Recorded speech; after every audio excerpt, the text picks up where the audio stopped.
What is happening? What's going on? Welcome to another video. Today is very rainy and it's the perfect day to jump into Capture One and to do some editing, and that's what we're doing right now.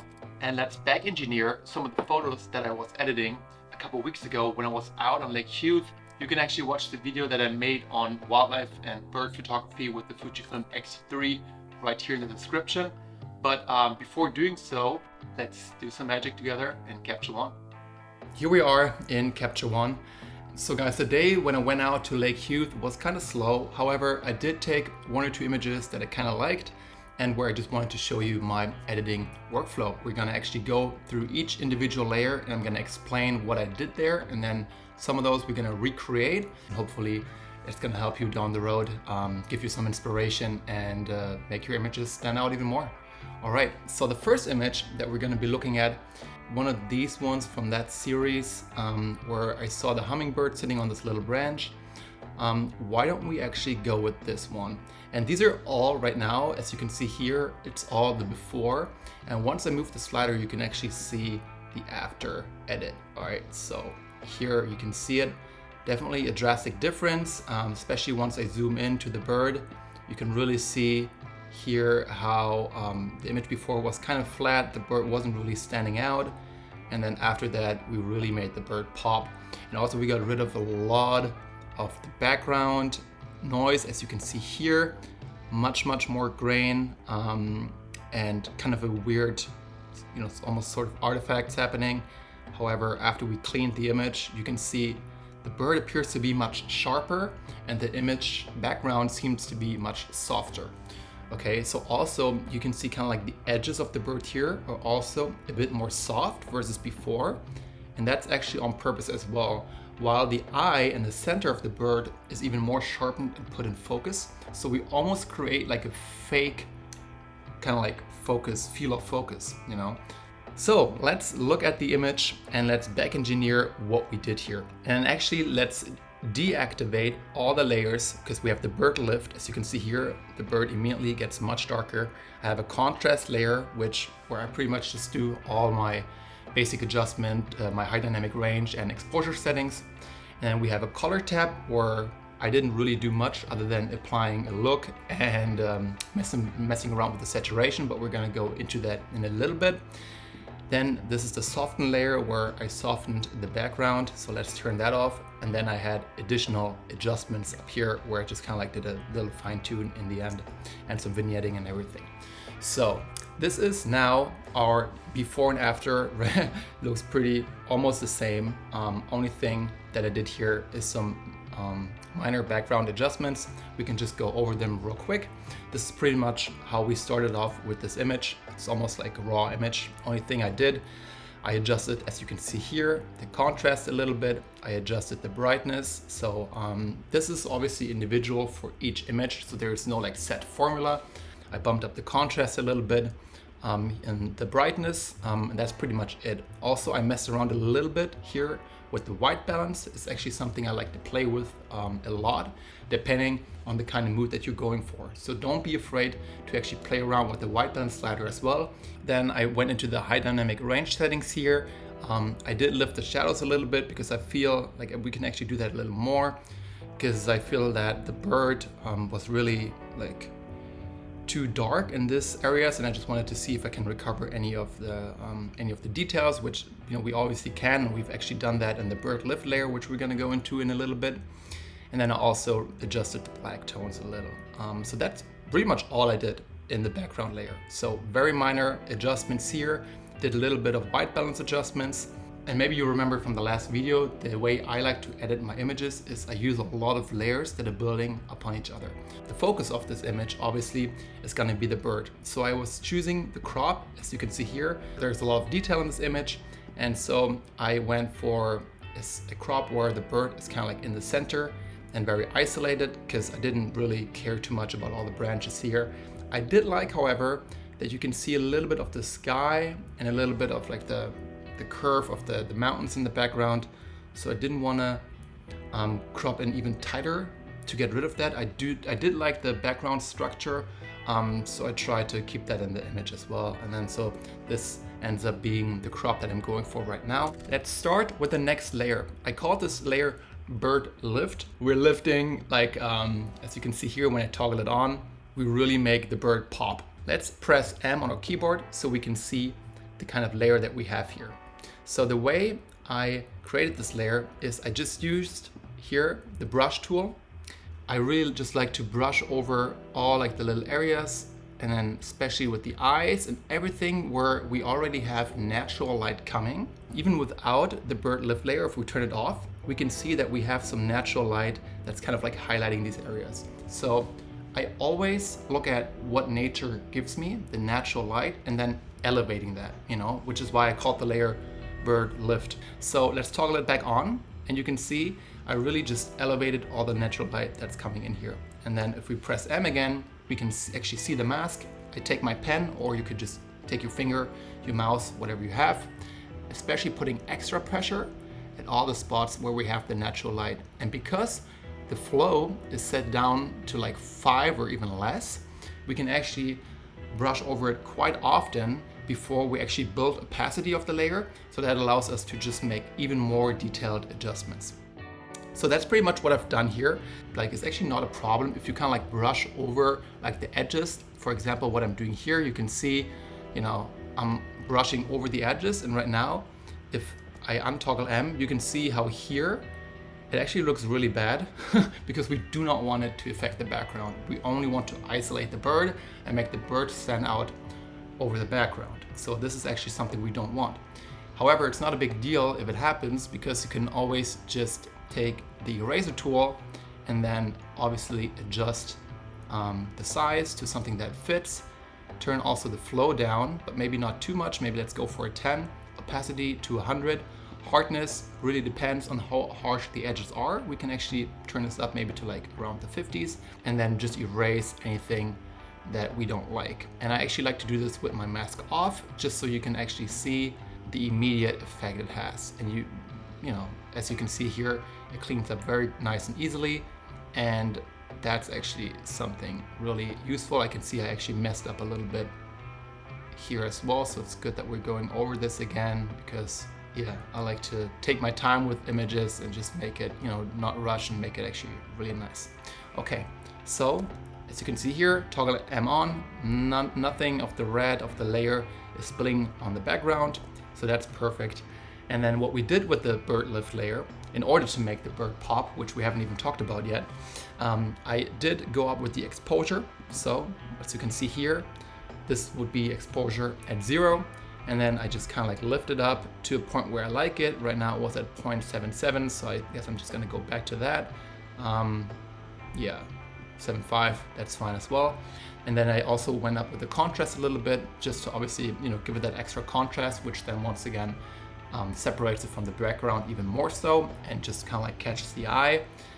I do go up with the shadows, also as we did with the background adjustments. The reason for that is because I want to recover as much detail from the bird as possible. So I did go up with the shadows a little bit. We can actually even go up even a little further. And then if there's a specific area where you really want the shadows to be lifted and isolate that from the rest of the bird, you can always just create a new layer. Let's just actually do that right now. Create a new layer, calling it shadow bird lift. And then let's say I want to lift the shadows a little bit in the eye section. What I'm going to do is I'm just going to draw over this area. For whatever reason, sometimes Capture One actually just shows me my regular mouse versus like the actual brush, which I'm not sure why it does that. Maybe it just needs like a software update, but anyways, this should be a brush tool. It is actually functioning at the brush tool, but it just shows me my mouse, which is kind of annoying. Anyways, here you can see the shadow bird lift layer. It's kind of like lifted the eye section, and so that actually makes the bird's eye pop even more. So I'm glad we did that. Then after we've done that, the next layer is the layer, I call it contrast. Let's toggle it on and off and see what it did. Okay, so you can see it pretty much just changed the overall contrast, exposure, and the high dynamic range settings. So actually, funny enough, I went down with the contrast here, which let's actually go back to the mid section because I'm not sure if I still like this. I actually did, because we lifted the contrast up on the bird, on the bird lift layer. We actually increased the contrast. So now with the global layer of contrast, which is going to be applied to the entire image because it's a filled adjustment layer, I want to decrease the contrast just to kind of like even make the gap even wider between the contrast of the bird and the not so contrasty background. But I actually feel I might just leave it at that. What I did do, however, is I went up with the highlights quite dramatically, and then also once again lifted the entire shadows. Then I also did some adjustments in my whites and my blacks, and I did some minor like curve adjustments in the Luma curve down here, also my RGB curves. So that way I was just kind of like lifting the entire image while maintaining the contrast on the bird. So if we toggle it on and off, you can see it really does something. Next layer is the color layer. All right, so let's toggle it on and off and see what we did. See here, we only pretty much just bumped up the saturation, because the saturation, I think it was kind of flat before the whole image, and yeah, just give it a little bit of extra pop, a little bit of extra saturation to get all those colors, especially because it was kind of a flat and not so super interesting light. So I was kind of cheating a little bit there. And then other than that, I went into the colors tab and I pretty much just added the Astia Soft Look by Fujifilm. If you're not shooting on Fujifilm, you won't have that option. However, I'm actually gonna do a separate video on color grading Canon files, so they kind of like match the Fujifilm film simulations. That's gonna be a separate video though. And the Astia Soft, for me, it's actually my personal favorite. I think it just gives it a very nice contrast and a very, very nice natural look while kind of elevating the colors. And then other than that, we haven't really done much. Something you can do, however, is you can just pick out each individual color. So, I mean, here we can see with the hummingbird, what really stands out is these beautiful pink little feathers, and like also the contrast with the green. So what we can do here, and actually let's just do that right now, we go into our advanced color editor, and then we're just gonna pick out the color that we want, which is now this, hot pink or whatever. And let's say I wanna elevate that even more. I would just go in and adjust the saturation. So I'll go up the saturation even a little more. Gotta be careful with that though, because you can see how powerful it really is, especially once we zoom out. Let's actually toggle this on and off, our layer that we just did. And yeah, you can definitely see now, I mean, it looks all nice and everything, but once we toggle it on, yeah, it just like pops even more. And I actually like that. So I'm gonna go with that. And then we can do the same thing with our greens here.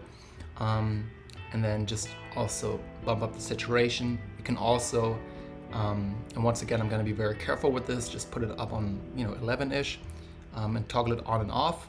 And also one other thing I recommend you to do is always, between doing your edits, always zoom out, because sometimes, especially when you're zoomed in the whole time, you're doing your detailed adjustments, sometimes it's really hard to like, you think it looks amazing and then you zoom out and you're like, oh my god, I way overdid it, or it didn't look as nice as I was expecting it to look, right? So very important, always zoom in and out and kind of like never lose the overall perspective of what's the global effect on my image.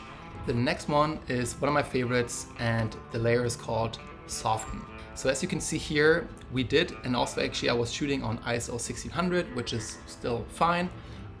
But you can definitely see some noise happening here. If we can get rid of it in post, and actually even add to the image while doing that, give it even more of a 3D look, I figured we might as well, okay? So let's see what we did here. Let's toggle on the Soften layer, and you can see it's actually a drastic difference. And even here on the bird, you can see how we almost like created the fake illusion of the bird being out of focus while the eye being in focus. And that's actually very much on purpose. So let's toggle it on and off again. So you can see, just take a look at this section of the bird right now while I'm toggling this on and off, okay? So it's funny, you think like the bird is almost like out of focus, but the eye section is in focus. And the reason why that is, let's press M. Now you can see how the layer actually looks like, right? So it's a filled adjustment layer. All we did with this layer is, as you can see when we go down, we actually go to our refine settings, we bumped up the noise reduction quite drastically, as well as the details. We can actually bump it up even more so. And then I applied this noise reduction to the entire image, and also what we did in our adjustment layer is we reduced the clarity here and the structure. So these by default are at 0, right? But we actually decreased them down to like both of them to almost like -50. And what that does, it takes away the clarity and the structure of the entire image. But the only part where we don't want the softening and like unclear, unstructured like things to happen is on the bird, right? Because the bird is what we want to have in focus. And we're actually creating the illusion that the bird is even more so in focus if we see that the whole rest of the image is kind of like blurred out, right? And you only have this one center of focus, which is going to be your bird. So this is what we actually kind of like faked here by blurring up the entire image and then using our eraser tool, you know, to once again go in here and just erasing. I mean, I can erase some stuff here too, just for demonstration purposes, because this is actually, as you can see, not really well and clean done. So I actually don't mind going over this with more of a softer brush and just getting rid of all this softness here, because we don't want that to be in our image. We only want the bird to be beautifully in focus and the rest should be totally blurred out. Yeah, so we're just gonna erase the softening mask from all the parts where we don't want it to be affected. As you can see here, I even got rid of all the entire layer in that whole section. So let's actually make it even nicer and get rid of all that. So we have the mouth, you know, excuse my English, of the bird. We have it beautifully in focus and sharp. So if we toggle this on and off, you can see, okay, we don't have all this like noise reduction, all this stuff happening in the bird's face, which is great because actually we don't want that. We want that kind of like sharp, structured kind of look. If anything, I would rather make an extra layer and enhance that structure and enhance the sharpness in the bird's face, and especially in the eye section, because that's where you want to have your focus. But I do love how we now have on the edges of the bird like a very soft kind of like fall off almost, and it really looks like we have the face of the bird sharp and in focus, while even the bottom of the bird and like even the claws where it's holding on to the branch is already out of focus. So almost as if we were shooting on like a, I don't know, like a f2.8 or whatever, very wide open, which we didn't. We shot on an f5.6 because that's all you can do with the lens that I was shooting on. That's as wide open as you can go. And so that's kind of like the effect that we're going for. So once again, this is a great cheat code for you and your photography as well, where you can really just manipulate the focus later in post-production. I think that's something amazing to do. And then for our last layer, I did some additional adjustments. So very straightforward actually, nothing crazy. All we did here is I actually added some contrast, which now looking back is kind of, I could have just done that in my background adjustments, but sometimes I like to make later adjustments. I could have done them to the background layer, but I just decided to make a new layer for it. After I'm done with doing all these layers and all the sharpening and making the bird pop, I like to once again go back to the image and then once again readjust the overall global adjustments. Because before I've done all that, before I've elevated the bird, created all the details, it's kind of hard for me to make the global adjustments before doing all that. So that's why I do basic minor adjustments in the beginning and then more adjustments in the end to kind of like, put everything all together. And then yeah, so here once again, I just went up with the contrast a little bit. I went down with the brightness. That's once again not a set formula. It's really just something that depends on each individual image. And went down with the shadows a little bit because we've done so much shadow lifting before that I figured, okay, the global adjustments, we might as well just decrease them a little bit. And then that's pretty much all we've done, guys. Once again, keep your layers organized. It's gonna help you big time in your editing process. And then let's look at the before and after once again. And you can see it's a drastic image, drastic change, drastic difference what we made here. So before you couldn't really connect with the bird. It's kind of like dark and I don't know, it just doesn't stand out. But now I feel It's a day and night difference, and it's definitely a picture I enjoy sharing. And yeah, it was just a fun day and good memories to be out there. And you know, once again, hummingbirds are just my absolute favorite, so it's just always nice to have them as a subject. Oh, and before I forget, I was just gonna end the video here right now. One thing that you can always do, and it's something that I've talked previously about in another video, which I haven't done here in this image, but actually just for demonstration purposes, let's do it right now. And I'm gonna make a separate layer, and I'm gonna call it eyes, because we're gonna focus on the eyes of the bird. And I've said in the previous video, whenever you do birds or animal wildlife photography, you always want to have the focus on the eye of the animal. That's where you also want to have your focus point when you take images. Make sure you have the focus point set on the eye of the animal, not on the side, on the wing or something, because we always tend to, you know, just get the animal in focus without actually thinking what part of the animal do we want to have in focus. So if you, especially because a bird's kind of like shaped like this, when you have the wings in focus, sometimes the eyes are out of focus. And even if the eyes are in focus, there's nice and quick and easy ways to kind of like just elevate that and give that extra like sharpness and that extra just pop, or whatever you want to call it. Let us draw just a little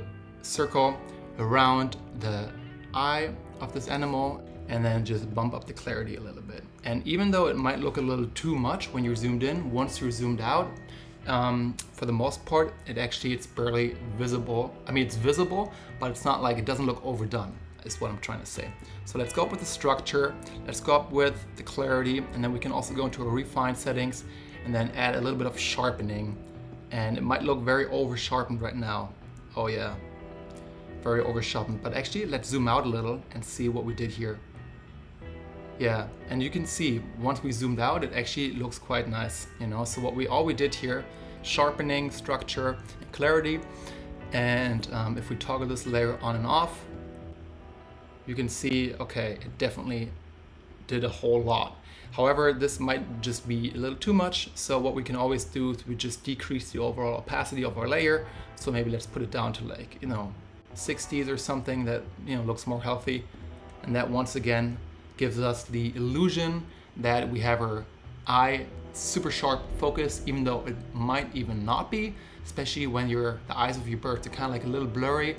It's definitely something you can do to kind of like rescue your image. That's it for this video. Hope that you were able to take away something from this video. And yeah, wishing you a great day. Go out and make amazing pictures.